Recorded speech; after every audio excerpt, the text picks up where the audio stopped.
Good evening. I don't think my mic's on now. Sweet. Well, I just used my teacher voice instead. Welcome to Jamestown Settlement. I am Elizabeth Bosselman, the Community Engagement Manager here at the Jamestown Yorktown Foundation. It is a delight and a pleasure to have you all here this evening for what is to sure be a phenomenal conversation. In the opportunity to partner with Preservation Virginia, the Pamunkey Indian Tribe, the Nottoway Indian Tribe of Virginia, and the Rappahannock Tribe and others to put together this series has been an exciting one. Knowing that 2026 is not just the anniversary of the Declaration of Independence, but also the 350th of Bacon's Rebellion. If you happen to have an interest in the American Revolution, I hope that you will check out our recently opened exhibition, Give Me Liberty, Virginia and the Founding of a Nation, at our sister museum, the American Revolution Museum at Yorktown. Additionally, I hope that you will join us again August 19th for the archaeology of Bacon's Rebellion over at Bacon's Castle. So you're going to have to take the ferry, okay? You can find tickets for all those future events in this series at baconsrebellion350.org. Thank you again for being here, and I will turn it over to Elise Whirling, the Director of Collections and Interpretation for Preservation Virginia and the mastermind behind this program series.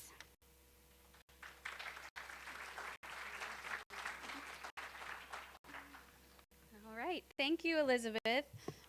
First, I want to again extend our gratitude to the Jamestown Yorktown Foundation for partnering with us and for letting us use this wonderful auditorium, and especially for allowing us to be here tonight.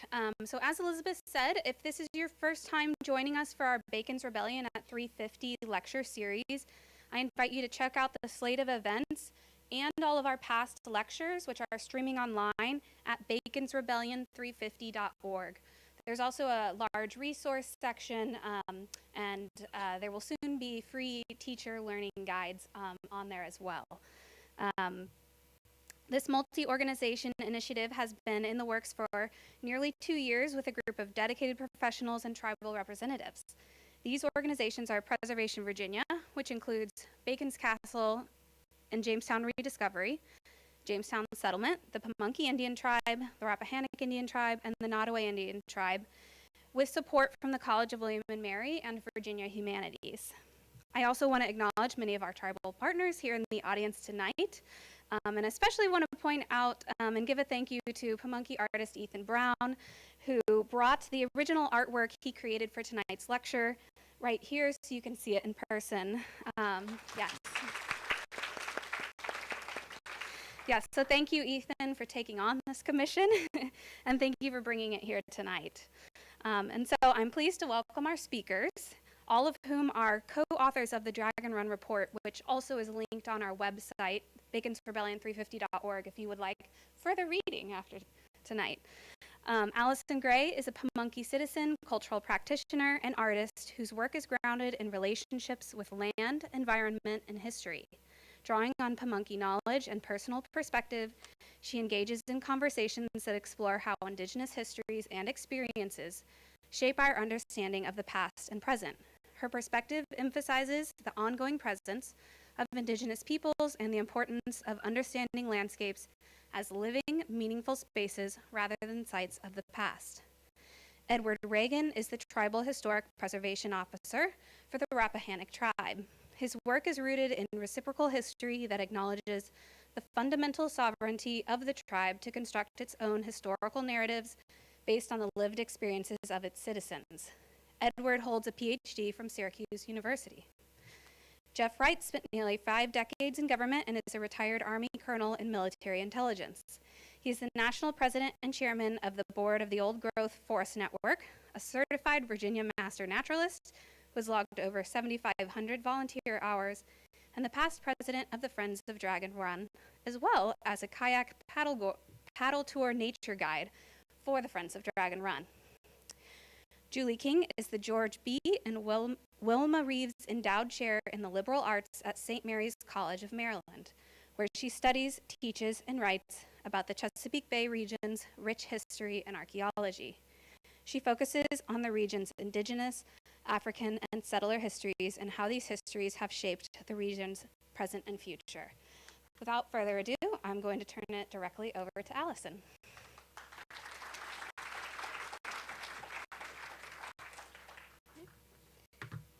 Kinalis, thank you. Wingapo, Allyson Tutawins, Pimunk Nanewa, Nakenam, Yokir, Oknir. Hello, I am called Allyson, and I'm from Pamunkey, and I'm grateful that you and I are here. So I'm sure you guys are kind of expecting the land acknowledgement, but instead of just reading a statement, I invite you to ask yourself, what is the purpose of a land acknowledgement? Because to me, acknowledging a place isn't about naming who was here. It's about recognizing the relationships people had with the landscape, the knowledge they built over generations, and the connections that still exist today. So we should all acknowledge the land for who it really is. Now, I need to start with a confession. Before this project, I didn't know much about Dragon Run. If someone had asked me about it, I probably would have said, is that swamp over in Middlesex or King and Queen or something? And Bacon's Rebellion, let's see. The colonists got mad, my people fled, Jamestown burned, and somebody named Bacon died. That was about the extent of my knowledge. So this project has obviously taught me a lot about the Dragon Run and Bacon's Rebellion, but that's not what surprised me most. What surprised me was realizing that I was reading the landscape completely differently than everyone else. Ooh, I forgot I'm supposed to do the clicker, right? Yeah, all right. See, I grew up on the Pamunkey Indian Reservation, and I still live there today.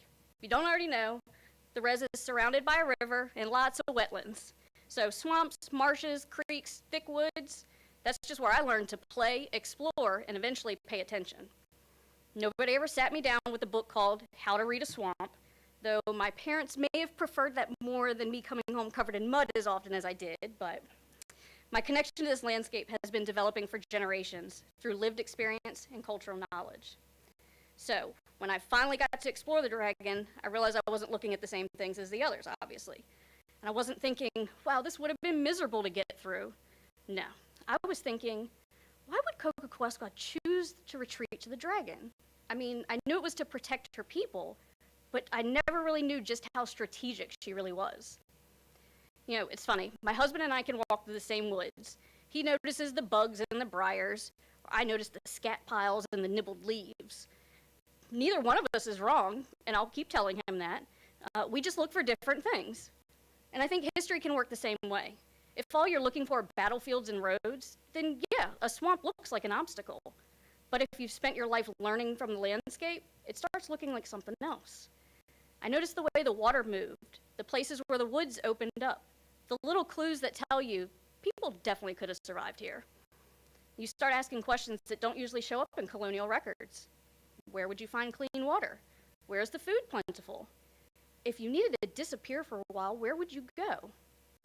That's why I was invited onto this project. Not because I already knew Dragon Run or Indigenous military strategy, but because I know how to ask relational questions of a landscape. When you spend enough time in places like this, eventually you stop seeing trees and water and mud, and you start seeing a place that's alive. Now, it doesn't replace archaeology or historical documents. It doesn't replace GIS or environmental science.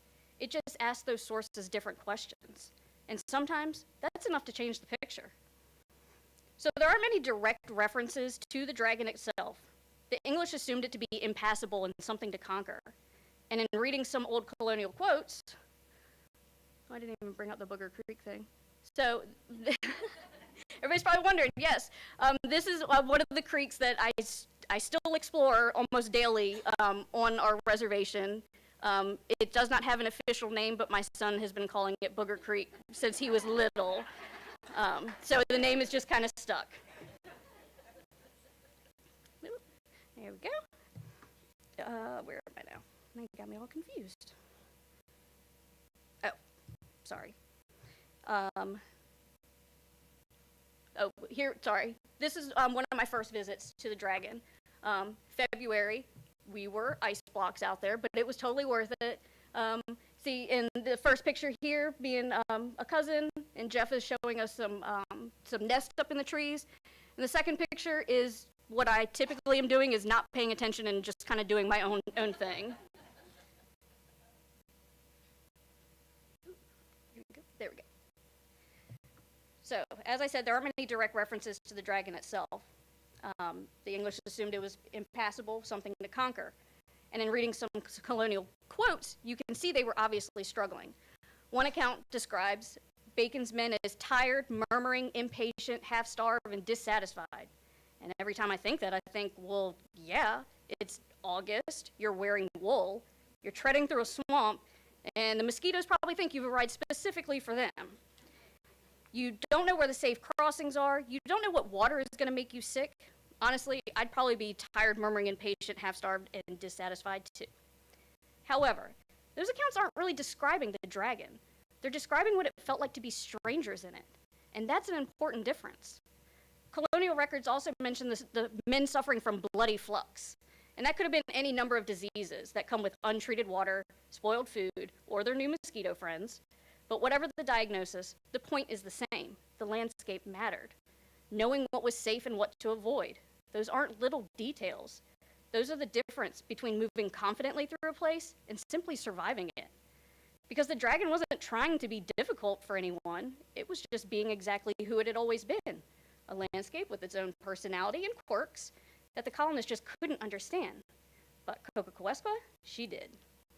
There's one story from Bacon's Rebellion that really shows the difference between seeing the dragon as an obstacle and understanding the landscape. Maybe, there we go. During Bacon's pursuit of Cocoquesqua and her people, colonial accounts describe an older Pamunkey woman, often identified as a nurse, who was captured and used as a guide. They were so desperate to navigate the dragon that they entrusted the enemy to help them. So, that's what she did. She led them on and on. After a couple days, Bacon's men finally caught on and called this an act of deception. Could you imagine their frustration? They were already struggling to navigate and survive the dragon, and then their lifeline leads them astray. Whoops. But this wasn't an accident. This wasn't just someone knowing a few trails through the woods. This was someone using her knowledge of the landscape to buy time for her people. She understood the dragon in a way Bacon's men did not. She knew how to lead them away and into more difficult circumstances. And what stands out to me is that she was not acting for herself alone. That knowledge was not just hers, it was the community's. It was knowledge used in service of her people. One person carrying a responsibility that helped protect many others. And that is a very different way of understanding survival. The English saw a person who misled them through a difficult swamp. I see a single Indigenous woman's relationship with the land proving to be more powerful than Bacon's army. There's also a conversation at the beginning of this project that's kind of stuck with me. It was kind of said that the Indigenous people probably relied on their elders to find food and medicines and other necessities. And while I understand where that idea comes from, that's not how it worked. For Indigenous people, walking through the dragon was more like walking through your own kitchen. You don't stop and ask where the snacks are, you just get them. Children learn those things from the adults, elders protect that knowledge, and the community carries it together. What looks like wilderness to most was a grocery store to the Indigenous people. Foods like duck potato and wild grapes, medicine like spice bush and red maple. Some plants are the favorites of different animals that the Indigenous people would hunt, and some plants and animal activity can actually indicate there's clean water nearby. So when you start looking at the dragon that way, the colonial descriptions start reading a little differently. Words like wild and empty stop sounding like descriptions of the place, and they start sounding like descriptions of unfamiliarity. They tell us exactly what it felt like for someone who didn't have that relationship with the landscape. Because for someone who did, the dragon wasn't empty. It was full of knowledge, resources, reciprocity. It was full of relationships. That's what Indigenous knowledge brings to projects like this. It doesn't ask us to throw out the historical record. It just asks us to read it a little differently, to remember that every historical document has a point of view. So maybe we've been asking the wrong questions all along. History often says Indigenous people retreated into the dragon. That's probably just because the English couldn't imagine anybody choosing to be there. From their perspective, it was a swamp, a difficult place and something to overcome. But for the people who knew it, it was something different. It was part of our homelands. It was a place of connection and memory, and it was a relative. Indigenous people retreated into the dragon? I beg to differ. We didn't retreat into the dragon, we partnered with it. And now I'm going to hand it over to Miss Julie King.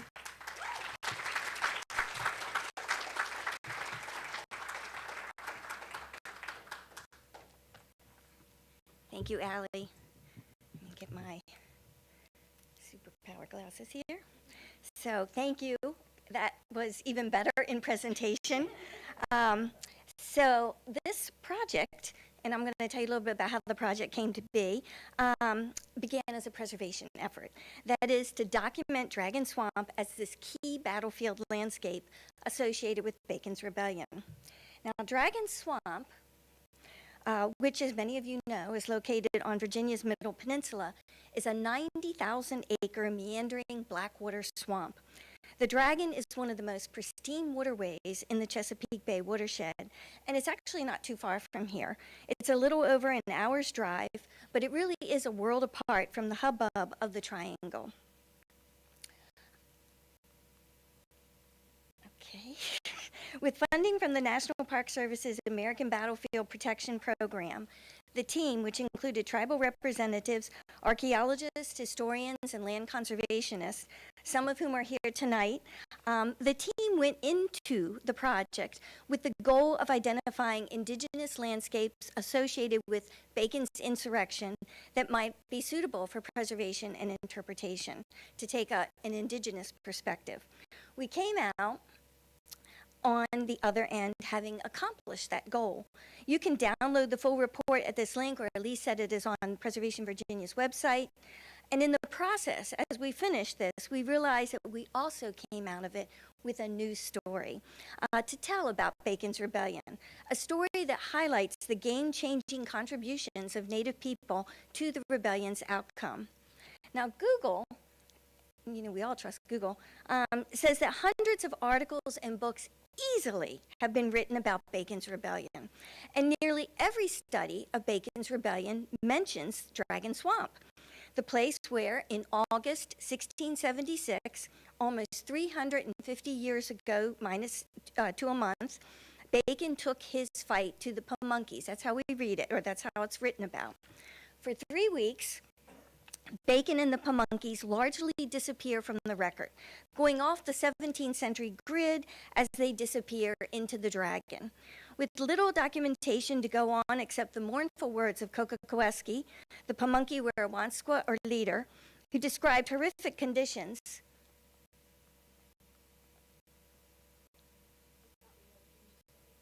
I don't know. There we go. Okay. Researchers have been left to conclude that the Pamunkeys fled into the swamp, as you heard Allie talk about, on the run, escaping, chased, forced into a swampy refuge. And not just awful conditions, but because when Bacon finally reappears along the road to Jamestown, parading Native captives and war treasures, well, historians have generally regarded Bacon's time in the Dragon as a success. That's the old story. The new story came about because, bereft of a detailed paper archive, one exists, but it's not the greatest. We had to turn to other sources, drawing on indigenous ecological knowledge, putting points on maps, brainstorming collaboratively, and experiencing the landscape firsthand to understand it, as Native people absolutely would have, as an actor, the Dragon as an actor in its own right, especially in this event. We began with the well-known narratives of Bacon's Rebellion, including the Royal Commissioner's autopsy report of the event, looking for topographic clues, such as the description from the Commissioner's report describing the natives at a point on each side whereof and before it was a swamp. So you can start to get some sense of what's going on here, or where. And believe it or not, that these descriptions, and this isn't the only one, help to narrow down those 90,000 acres. We also learned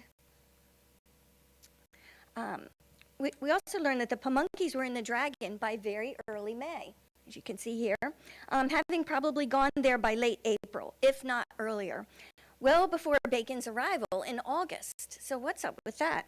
Other records suggest that they were back and forth throughout the spring and the summer, and as my colleague Ed Reagan will note, probably as early as January, when the events triggering the rebellion were taking place. We also examined secondary sources, local county histories, which a lot of times people don't want to use, and I totally get it because they often have incomplete or missing citations. So what we did is we treated them as a form of oral history. This 1957 history of King and Queen County describes one of the county's largest landholders and friends of the Pamunkeys. I don't know what my problem is here, people.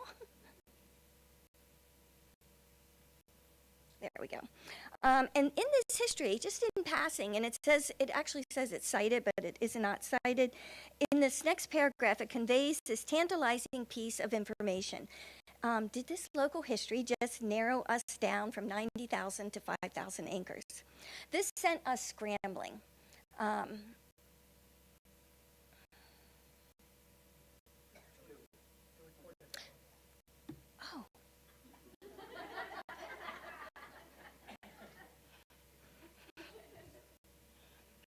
Okay. This sent us scrambling in search of any information we could find about William Claiborne's best land. Finding this remarkable plat with recognizable waterways and their names, all still in use. Dr. Megan Postemski, oh my, I'm on a roll now, our project lead, pulled dozens of nearby patents from the Library of Virginia, identified landmarks and other clues and tidbits in their descriptions, such as this reference to Cocoquesky, the Werewanska, and then she mapped them into the real world using GIS. Dr. Postemski then ran biographies of the owners ran biographies of the owners to find out whether they were pro-Bacon, that is, they were Baconites, or if they were pro-Berkeley, they were loyalists. William Claiborne was a loyalist. I'm telling you. And probably no surprise then that in May of 1676, he found the natives in those 90,000 acres of swampland because he already knew they were there. And when they were mentioned, Dr. Postemski included native paths on the maps, such as Mattaponi Upper Path and Kiskiak Path. There we go. Providing important information on how people got where they were going. Spoiler alert, these were well-known native paths, but they were mostly unknown to Bacon and his army. Finally, we modeled the number of people that were in the dragon. Let's see, okay, we modeled the number of people that went into the dragon. And while the English wrote almost exclusively about the Pamunkeys, which really shows both the power and the holes in the archive, we couldn't accept that Bacon, who wanted to destroy or enslave all native people, would ignore the other native people in the dragon. It just didn't make sense to us. So using a census that had been prepared in 1669, enumerating the numbers of bowmen per community, we arrived, this is about 7 years earlier, we arrived at an estimated population of about 1,700 people. Warriors, elders, women, and children. And that's a really important equation there, who more than likely went into the dragon in 1676. This is not a small number. So what have we learned as part of this project? Well, first, Bacon and his army had considerable trouble finding the native camps. They complained about all of the rain they had to endure. You heard Ally mention some of it. They blamed the rain on, quote, the sorceries of the Indians. They complained about their chronically wet feet and clothing, their dwindling food supply, and their growing doubt about whether they'd ever find the natives. They did capture Cocoquesky's nurse, who Ally mentioned, and they ordered the elderly woman to lead them to Cocoquesky. Bacon and his forces followed her for a day and a half, 36 hours, only to conclude that she led them quite contrary, and they killed her. Local histories report that the nurse led Bacon's men away from the dragon and to Chapel Creek. As the days went by, still searching, killing an elderly woman is not particularly high on the successometer. Bacon's men were becoming more and more disgruntled and most wanted out. Wet feet, low provisions, and no luck were taking their toll. Reportedly, Bacon had marched into the Dragon with 1,200 men, and now, a few weeks later, he was down to 136. Finally, after most of his army had deserted, Bacon and the remainder came across the natives, finding them in a topographic location that should by now sound familiar on a point. Bacon and his dwindling army managed to kill 6 or 7 natives and take 45 people captive. They also packed up 3 horses with goods, including mats, baskets, match coats, wampum, skins, furs, linen, and broadcloth. But this war booty had come at great cost. Bacon had gone into the Dragon in mid-August with 1,200 men. And now, 3 weeks later, he had about 136 men. 45 captives and as many as 7 dead native people were a fraction of the estimated number of people in the Dragon, calculated at about 1,700, if you recall, maybe about 4 or 5% of the total population. And Bacon's army had basically disintegrated. Even Bacon realized it was time to cut his losses. He abandoned the Dragon, heading back to Jamestown, where as he approached the town, he paraded his captives to suggest, falsely, his great success in the Dragon. So how did the Pamunkeys, Rappahannocks, and other nations do it? How did the native people fend off this wild man? And for those answers, I'll turn to my 2 colleagues, Dr. Ed Reagan and Jeff Wright. Thank you.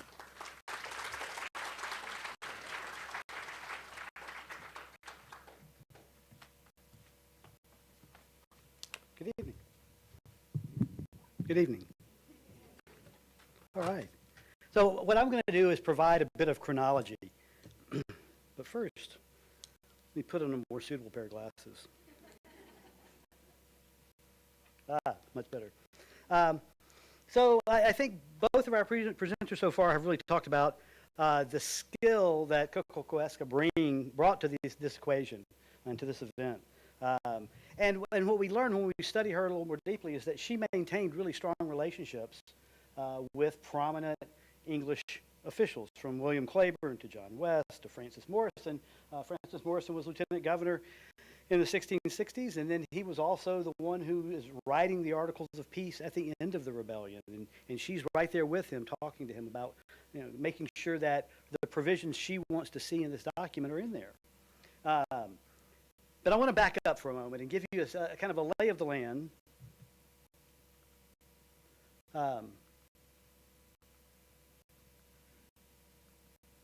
There. So, Ethan's wonderful artwork. And then we have all these historical highway markers that talk about Bacon's Rebellion and the people involved with it. I want to spend the rest of my time kind of on it with a map of Virginia. I think this is the only slide I'm really using, maybe, beyond to sort of narrate the story. But by 1673, the Haudenosaunee, the Iroquois of New York, had utterly defeated the Susquehannocks. This comes from Jesuit missionaries and colonial authorities. And Maryland invites these Susquehannocks to live there. So this is the Susquehannock Fort here. This is the Potomac River, the Rappahannock River, Middle Peninsula. To kind of give you some land. No, the Middle Peninsula is here. That's the northern neck. Okay.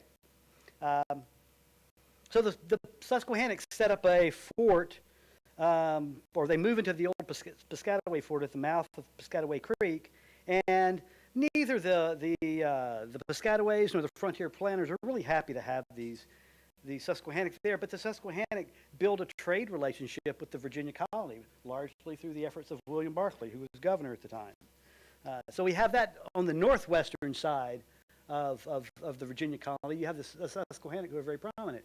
Down south of the James, you have another group of native peoples, the Occaneechi, and they are involved in the emerging indigenous slave trade in Virginia, the capture and import of indigenous peoples from the southwest off this map, into the James River Valley, where they would be sold and transshipped oftentimes into the Caribbean and other places in the lower colonies.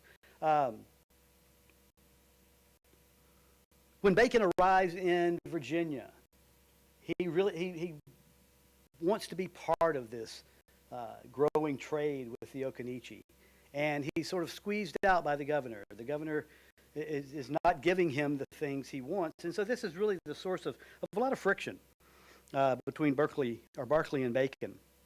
But meanwhile, on the northern neck, it's September. Wait, that page. It's July 1675. And there's a trade dispute that erupts between a man named Thomas Matthew and a group of Doeg, or spelled in different ways, Doeg or Dogue, indigenous people. This spills over into Maryland in July of 1675, entangling the Susquehannocks and the Marylanders. So Thomas Matthew lives on the south side of the Potomac River in this vicinity. And he had failed to satisfy a debt with the Doeg, and they kill his herdsman, Robert Henn, in retaliation. Matthew's neighbor is Colonel George Mason and Captain George Brent. They rally about 30 colonists, and they go after these Doeg. And the Doeg, at this time, have crossed the Potomac, and they're in Maryland now. Now, the next day, the Maryland and Virginia militia surround several cabins, and they killed about 14 foreign Indians that were, in fact, not the Doeg who had committed this murder on the Potomac, but they were Susquehannock. This was a grievous error, and it ignited a general war with the Susquehannock. The Governor of Berkeley, in response, commissions John Washington and Major Isaac Allerton to go after the Doeg to investigate this Mason's mishap. Well, they're unable to find the Doeg, but Colonel John Washington, George's great-grandfather, or grandfather, and they rendezvous with the Maryland militia outside the Susquehannock fort, and they laid siege to this fort. And this goes on for several weeks. And finally, they invite 5 Susquehannock sachems out to parley with them. But what happened next even infuriated the Maryland governor. As the Susquehannock leaders were executed during what was a conference to discuss the terms for a truce. Berkeley was furious that his militia had acted recklessly. And he says, if they had killed my grandfather and grandmother, my father and mother, and all of my friends, yet if they had come to treat of peace, they ought to have gone in peace. So this is the setting. The siege continues, and in early November, the Susquehannocks escaped this besieged fort, vowing to take revenge on the frontier, the Virginia frontier. And they do so beginning in January. And one of the things that this project sought to push forward is that indigenous communities understood what was happening, and they were no doubt communicating with one another about how to proceed. They know the Susquehannock are ranging the frontiers. The colonists are terrified, those who live on the frontiers, and it stands to reason. We know that the various communities of native peoples were in communication with each other about how to proceed. So we get to January of 1676. In Sittingbourne Parish, the upper part of Rappahannock County, on that morning, the Susquehannock attack and kills 36 settlers. Between the 25th of January and the 11th of February, Susquehannock warriors raged up and down the frontier. They destroyed 60 plantations, according to the documents, burned the county courthouse. And the surviving settlers were fleeing south into Lancaster County or down into Gloucester County. Those who could not escape remained huddled in their plantations along what they termed as the, quote, bloody frontier. These residents later reported that our neighbor Indians, that is, those native peoples who lived around this settlement, had left their homes within 4 days of the first assault. So that would be around the end of January, let's say, the 29th or 30th. And this included those upriver tribes, like the Nanzatico, who are here, well, in this vicinity. The Nanzatico and the Portabago, the Rappahannock, there was a group of the Rappahannock River Nanseman people. There are Rappahannocks, there are Moronicans, who by this time are counted in the census as Totachus. They are all extracting themselves from the upper regions of Rappahannock County. Now,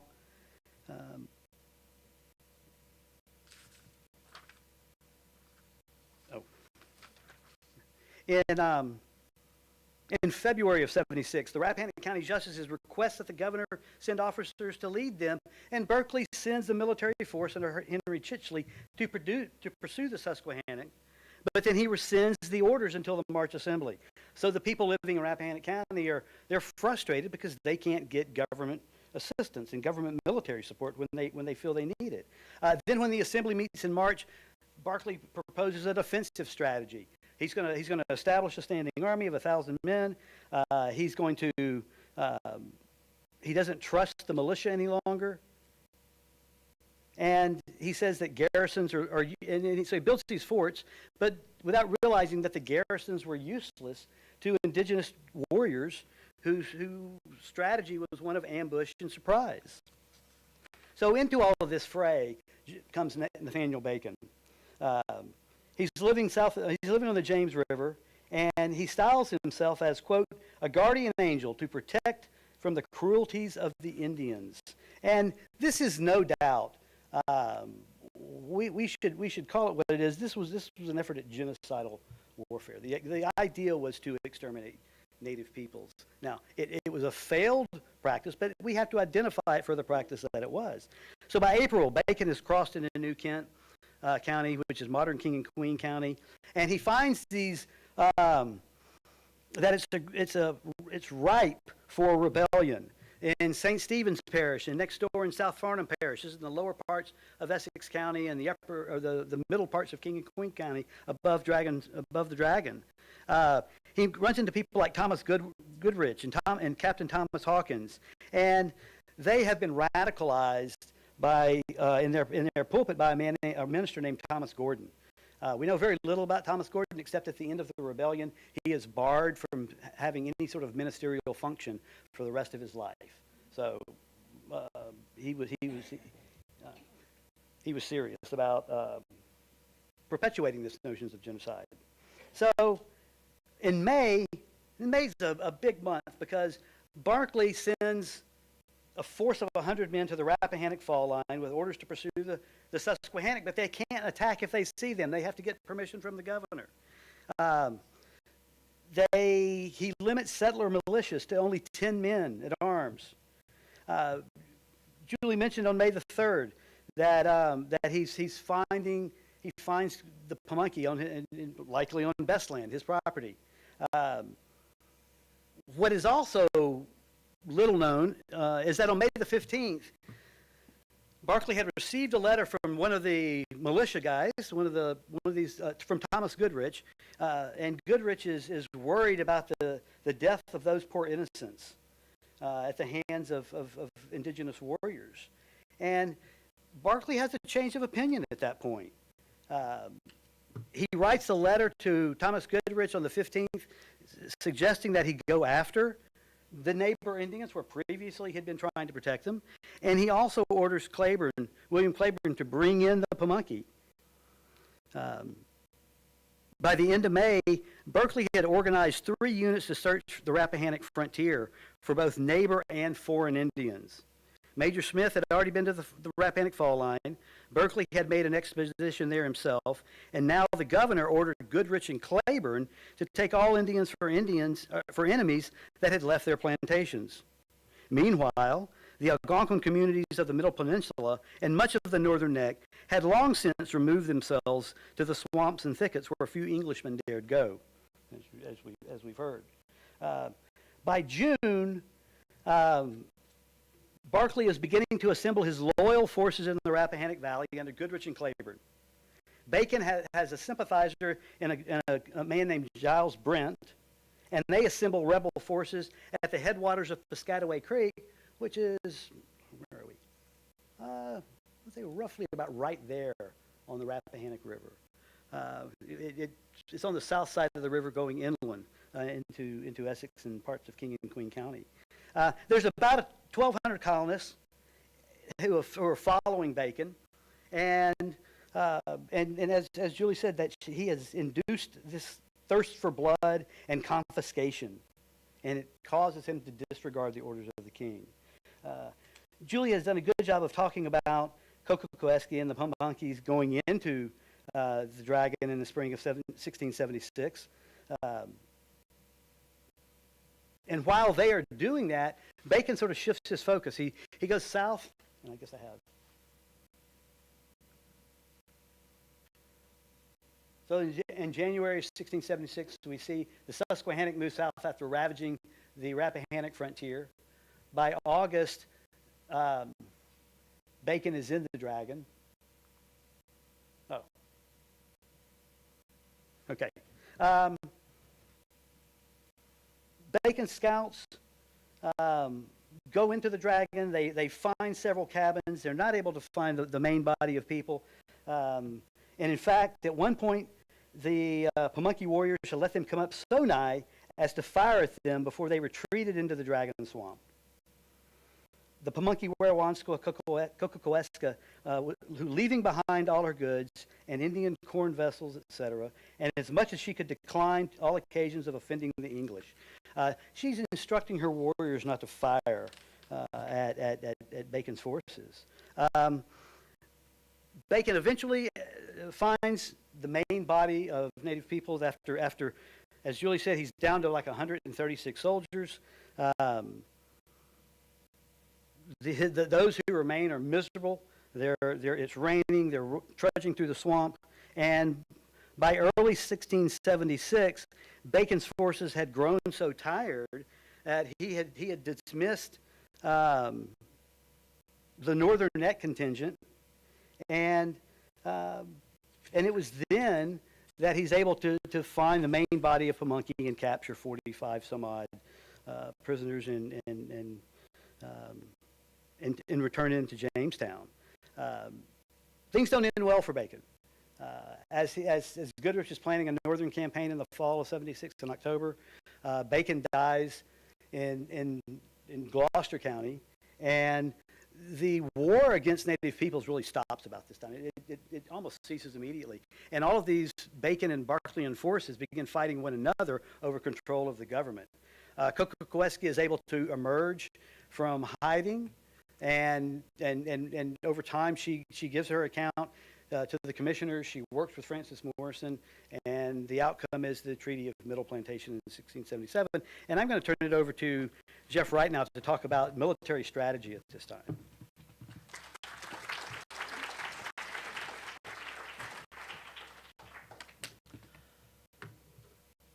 This is an amazing project, and one of the things that makes it an amazing project is the three people that preceded me here on the stage.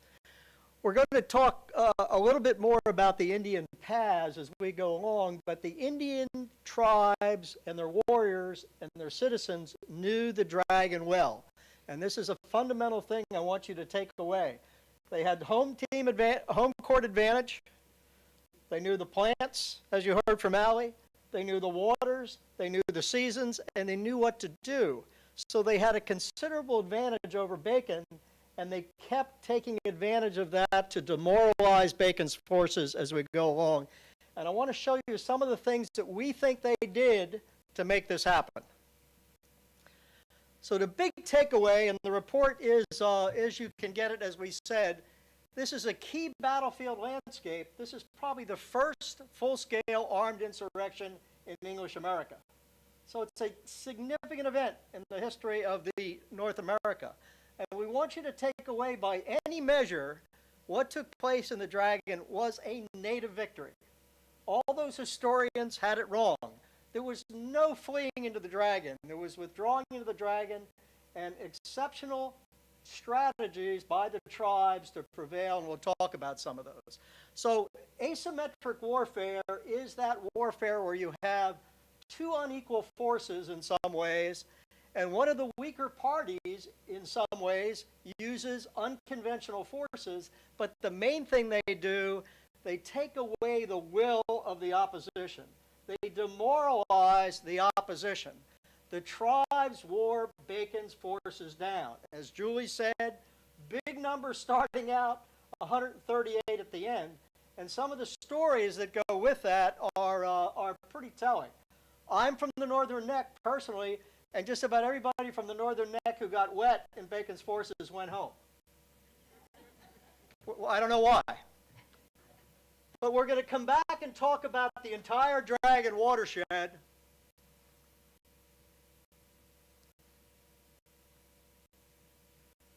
But I want to start out here. In 1970s, the Nature Conservancy and the Chesapeake Bay Foundation commissioned the Smithsonian Institution, who created an entire new division to do this project, to look at the most ecologically important places in the entire Dragon watershed, in the entire Chesapeake watershed, running from New York all the way down to the border of North Carolina. It includes the District of Columbia, portions of Delaware, Maryland, and West Virginia.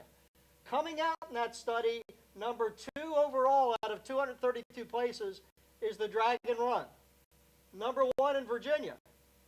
The tribes knew it was special too, because it had so much of a grocery store in there for them to survive on. It had so many wonderful places to live and hide. So what the Smithsonian found out, the tribes knew several centuries earlier. Julie showed you this slide earlier. This is a magical place. It has almost a religious impact on anyone that has worked in there. It has massive amounts of native biodiversity, very difficult to get around, changes from week to week, from season to season, from water levels to water levels. So it is very intimidating, and it would be very intimidating to someone that didn't know it intimately.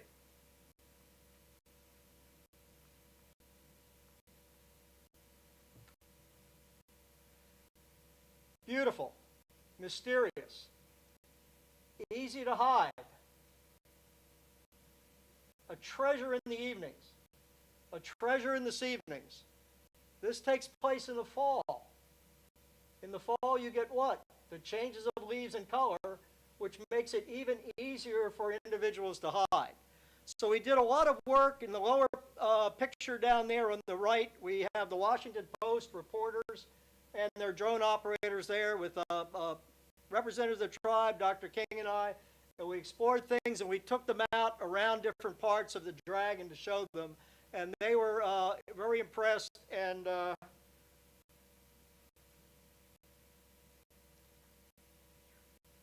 we go. So they did a front page article above the fold on the work of Dr. King and the tribes and the Friends of Dragon Run and Dr. James Rice out here. And we learned a lot from talking to the reporter from the Washington Post of the way that he saw the story and the way he portrayed the story. And I highly recommend that, because when you look at the Washington Post article online, you can see all the comments that people made about the article. And 90% of them are very positive, and the 10% of them I would put in the category of a reader that needs some professional help.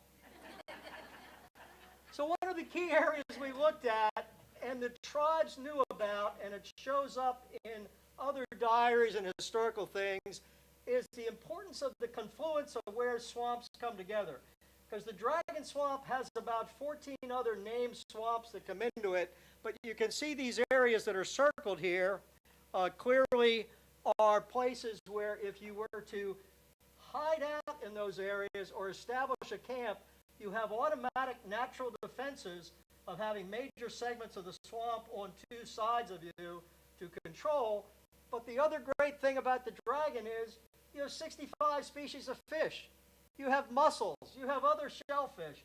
You have an amazing quantity of birds and animals. And as duck potatoes were talked about by Ally, there's so many plants that you can eat out there. It is a grocery store, and it's a great place to go at that time of the year for all the people that you need to protect. So we're going to talk about the battle space, where the battle took place in this section of the Dragon. I hearken back to Sun Tzu, one of the great historians of warfare. He died in 696 BC. And guess what? In North America, in Virginia and North Carolina, we have some bald cypress that are older than that. We have bald cypress that are older than Christianity, Buddha, and Muhammad. The Dragon Swamp has magic. The tribes use that magic to defeat Bacon. He always made great quotes.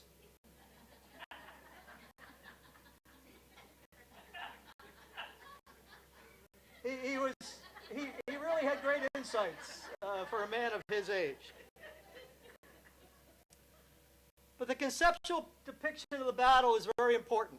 The tribes selected, as you heard from Ed, over time where they would go if they had to withdraw and where they could go to protect their people, feed their people, and, in essence, defeat an adversary or an enemy. The tribes withdrew into the swamp. They did not flee into the swamp. This was planned. It occurred over time, and they had used the swamps for years for fishing and hunting, rites of passage, and other things. It's a marvelous place. Take artists, poets, naturalists, everyone that goes in there, it comes away with your soul. It's a magical place to go into the Dragon, and I know why the tribes selected it. So the tribes had a conceptual depiction. They knew the watershed. They had spent a lot of time in there. You heard about the routes. You heard about the trails. The grocery store is evident. There is a lot of things to eat out there. But the tribes also knew the phenology, the seasons. I'm in the fall. That's when all the fruits are ripe on the trees, when everything's about ready to be eaten, and the leaves are changing. So there's a lot of great advantages to being in the Dragon in the fall. Would you want to be chasing people through that area? Your ability to traverse areas like that is less than 1 mile in an hour and a half. You're in mud, you're in sand, you're in dirt and everything else. So by getting in there, you have a tremendous ability to detect the movement of somebody that's moving toward you and then try to draw them to an area that would frustrate them or get them further bogged down. So we're going to talk about really the tribals' planning, decision-making, and actions because they were significant. More great shots of the Dragon, and I love it in there. I hope to get all of you in there at some point in time and bring most of you out, but not all of you, Joey.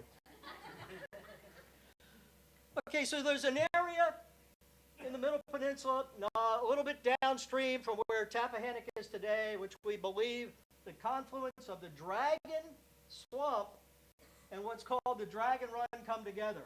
At that confluence is basically where Beslan is, Claiborne's Track, and everything else. And it's really a tremendous area of rolling vegetation. And along the banks, it has highlands of about 10 feet above the water. So that 10 feet above the water in some cases provides another natural barrier. So within that battle space, taking Virginia's Department of Conservation and Recreation's current surveys of all of Virginia, that particular area circled in the black and depicted in red. Red is the highest score you can get for ecological value. So even to this day, it's still a grocery store. It's still an amazing place to hide and operate from. In addition to that core area, which I've blown up here, you can see other creeks, ponds, and other things that create other natural barriers. So the team believes that one of the initial places that the tribes established themselves was there in this, what we call the sanctuary space. And within that sanctuary space, also depicted in green, that's the depth and the amount of wetlands that are in there. So anybody that had to come to get to you had to go through those wetlands. Now the second thing we create in our research is what's called the battle space. So within this, the battle space is the sanctuary space, but in that upper area is where the nurse was killed, hit in the head with a rock, and most of the things took place all around there because this is not a static event. This is Bacon chasing the tribes and trying to find them for a month or more. They've been out there, as you heard from Ed, the tribes have been out there establishing where they were going to be for months in advance, so they had a tremendous advantage being in there. This is the direction we see the tribes coming in, and Bacon's forces coming in from different directions during the time. So the tribes get in there and establish themselves, and then Bacon's forces are coming in there after them. So 3 levels of warfare in modern terminology. There's the strategic level, the collective goals of the tribe. Survive, foster, and go forward. Operational, figuring out the right job that we had to do to have that happen. And that's where the warriors or the bowmen got told where they should go, what they should do, and the rules of engagement. And then the tactical is doing the right job. And we give tremendous credit in our study to the work of the individual warriors out there in different places in this 90,000 square acre Dragon watershed. These 400 or so warriors made a difference because they had the right direction from their tribe, they had the right communication with their tribe, and that continued to go. I hearken back to a modern movie about small unit tactics, Saving Private Ryan. They got direction, find Private Ryan, get him out of there. The Queen, find Bacon, keep us informed. So the warriors had the right thing to do, and they did the job right. And that's why the tribes prevailed during Bacon's rebellion.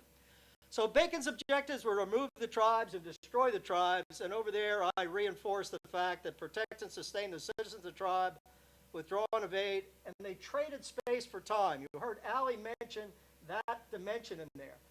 What was important to the tribe was not the place they were when this started out. The thing that was important to the tribe was they survived as a tribe so they could move around, and that time window was working against Bacon. They were getting wet. They were getting tired. A lot of their volunteers had to return to different places. A lot of rain out there at that particular time. Bacon's forces, we know, had a lot of rifles and a lot of powder. Powder doesn't work very well in wet conditions. Arrows work very well in wet conditions.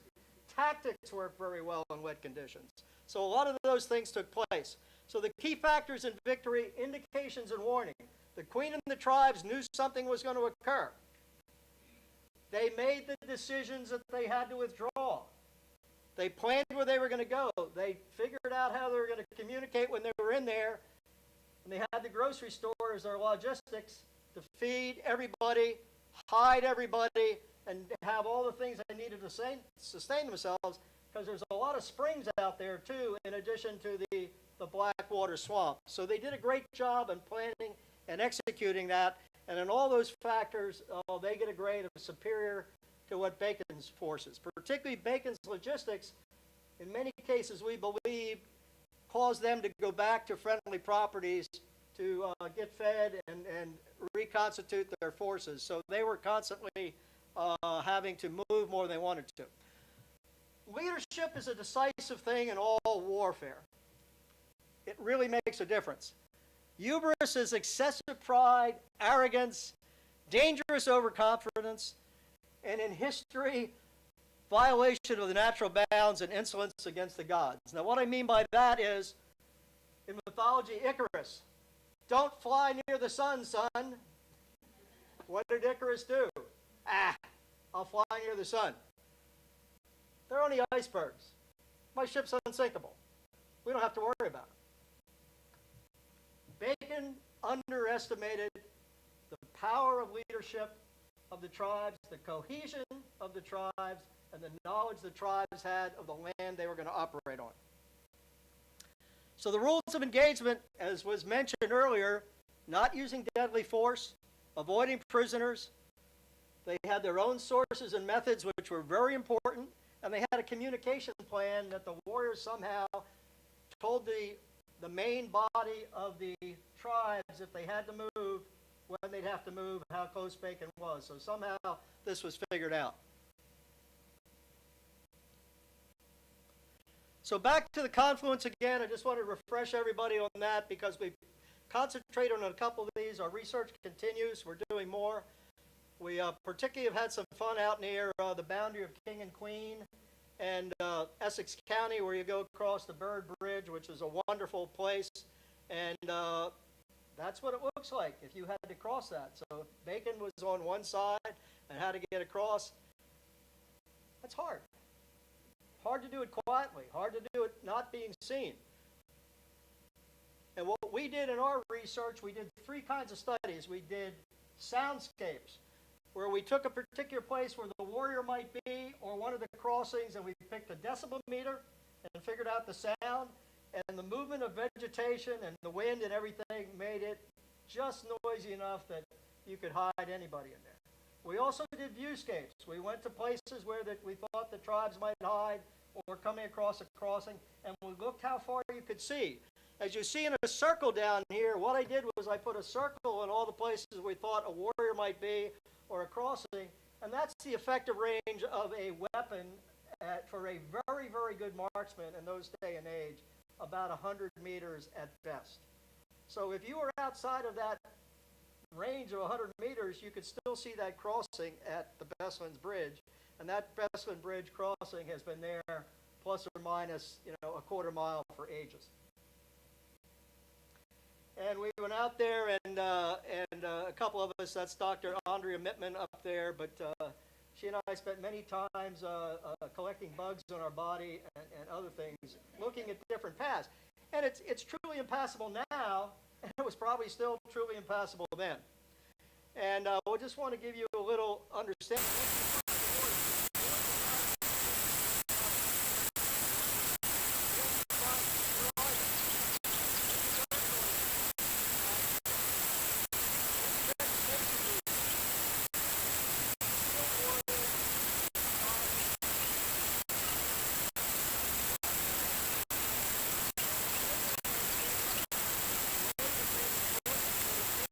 He can have them chase them through greenbrier, deep water, bad conditions. Okay, let's kind of wrap this up with the warriors tracking Bacon's forces and elements. The warriors figured out the logistics needs of Bacon. Those were great places to track them. Arrival and departures from friendly Baconite properties, the lines of communication Bacon knew, and pre-existing knowledge of who were Bacon's supporters really helped, I think, the tribes. Now, in this picture here, I also have some other warriors hidden. Find the warriors. This group, Julie, I'm disappointed. I thought we had them. So I'm moving toward the warriors in the picture, and the warrior's a 5'7" woman with a white T-shirt on and a pink shirt standing behind that tree.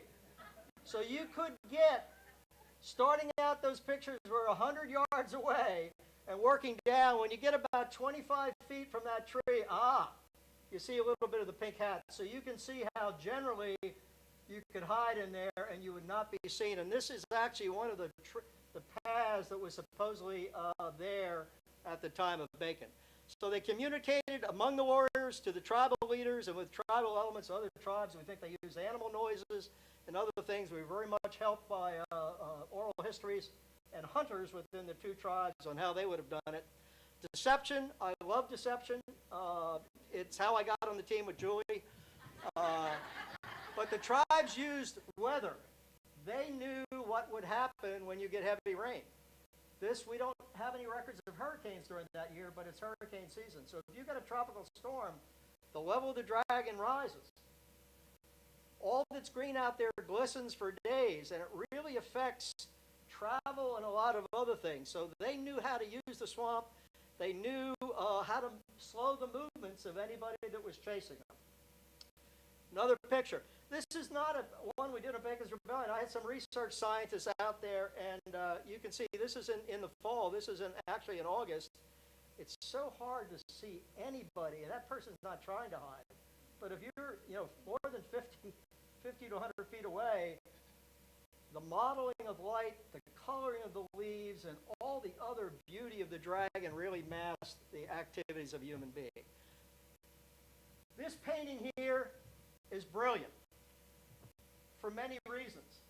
One of the reasons the tribes prevailed and won, it was done with all of the tribes. It wasn't just men. it was men and women and children, all with roles, all doing what was right. You see in the painting here, you see vegetation, you see women, you see men. Everyone had a role in the tribe. There was cohesion.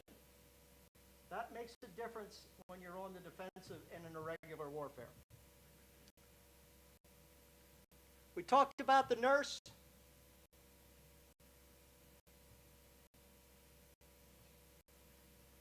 The summary. This is the fastest 3 hours we've ever given this, Julie. Key factors. Leadership. The tribes had leadership. The tribes had connections. They worked together. They planned. They made decisions. And they traded space for time. I can't emphasize enough what Allie said in the beginning. They were more important to them was surviving than owning a particular piece of land, and that trading space for time totally frustrated Bacon. And you can see some of the other things down there, but this is a story that really needs to be told. And with that, let me turn it over to our fearless leader, Dr. King. And Ethan, fantastic job.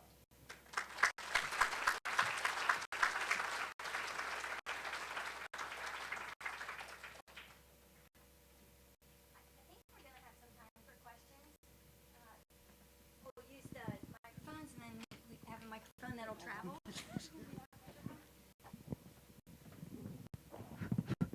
Can you all hear me? Is it on?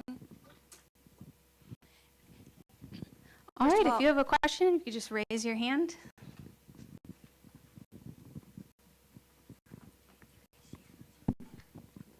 First of all, thank you so much. That was just brilliant. I'm curious to what some of these tribes that are coming together. We've got groups like the Nansemans that early part of the century are on the south side of the James River. What is it about the dragon that's drawing them there by 1676? And what was their relationships like before the rebellion? Low taxes? I'm going to start the answer to the question by saying I haven't really studied that landscape, and I also know that there are a lot of swamps down there as well, but I thought about how do they fit into this picture. I don't think that they're in the population census. The Nansemans up on the near Portabago, up near Port Royal are. So I think, and if I understand your question right, it's about coming together and then going apart, coming together in need and going apart when there is no need to be together. Do you want to? Yeah, and I think the other thing to add is there is a group of Nansemen south of the James. The group that's on the Rappahannock River are, from what I've always been able to ascertain, a completely different group. They just happen to have a same name. Thank you for the question. Yep.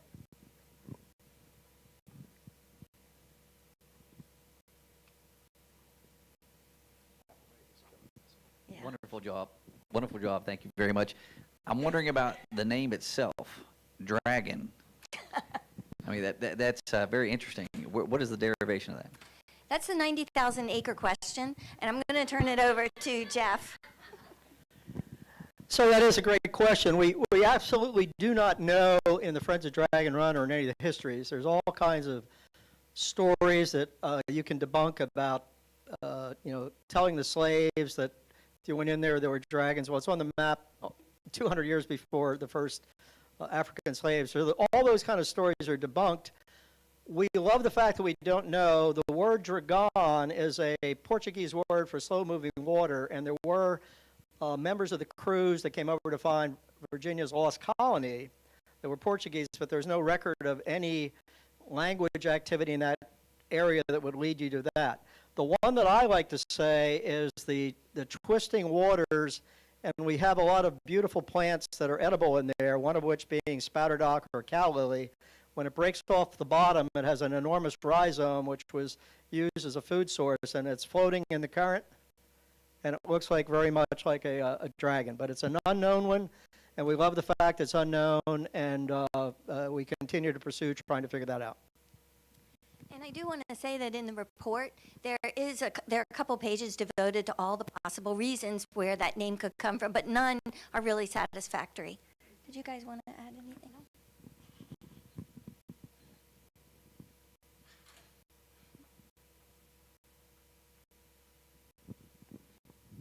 Thank you. It was really amazing. I did want to ask, just because, well, I'm actually originally from the Midwest, and I've only lived out here for like 10 years. I am like obsessed with swamps. They're so amazing to me, just how they exist in nature and everything.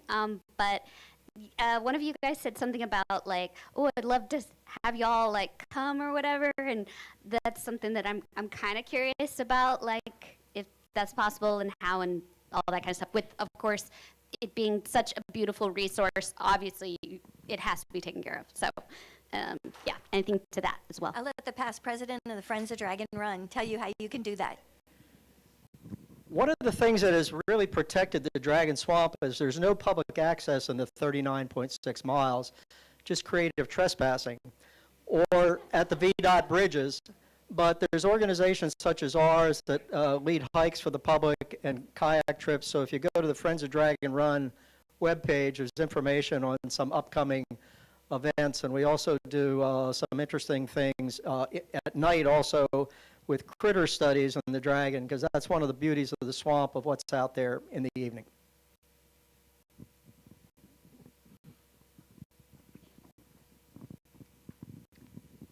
Do we know the fate of the captives that Bacon took? I think they were restored to their tribes. I'm going to ask Ed to talk about that. That's my understanding.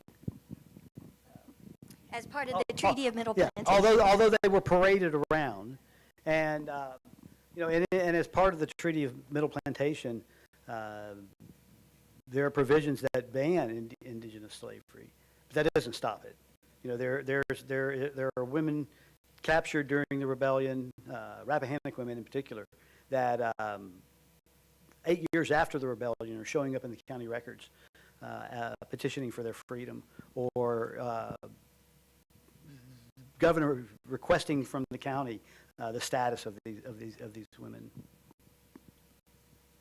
Hi, I would like to start by personally thanking all of you and the other people who worked on this project, because this is really impactful research. I've been working with Preservation Virginia for the past 2 summers, researching Indigenous history in Virginia, but specifically pertaining to Bacon's Rebellion this year. And I cannot tell you how amazing your paper has been, and what a resource it has been, not just for me doing my academic work, but also for me having conversations with people who are not scholars, who genuinely want to know more. So thank you for the impact that you're making. To that end, I would love to know what the future of this research is and what your plans are going forward. We need money so we can keep doing more research.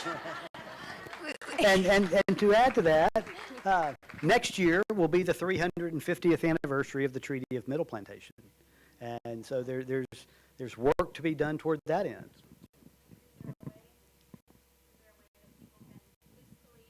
Contribute?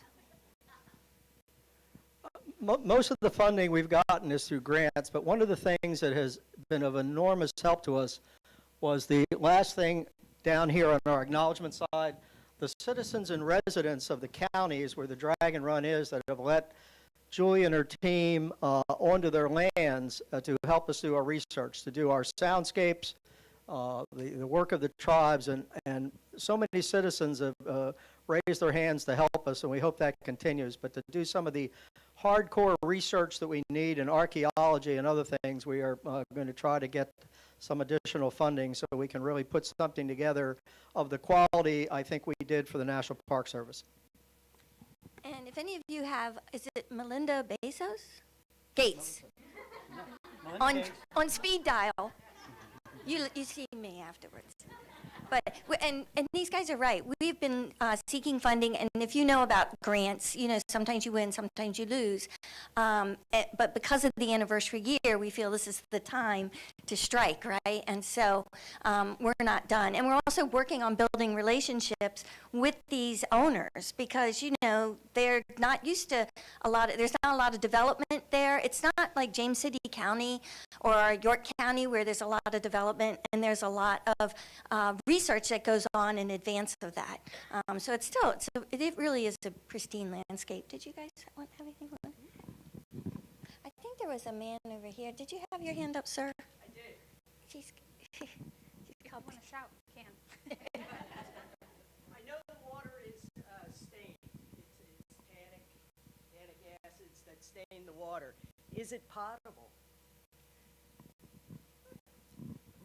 It is potable, but we wouldn't recommend that you drink it because there's so many animals and other things use it. But it is an incredible body of fresh water in most places, and the only time we're very concerned about it is if you have a big rainstorm and then there's any runoff from properties or agriculture or anything, very concerning. But it's quite exceptional water, and it was exceptional water used by ship captains sailing across the Atlantic, look for streams that had waters with high tannins because it stays fresher longer in casks.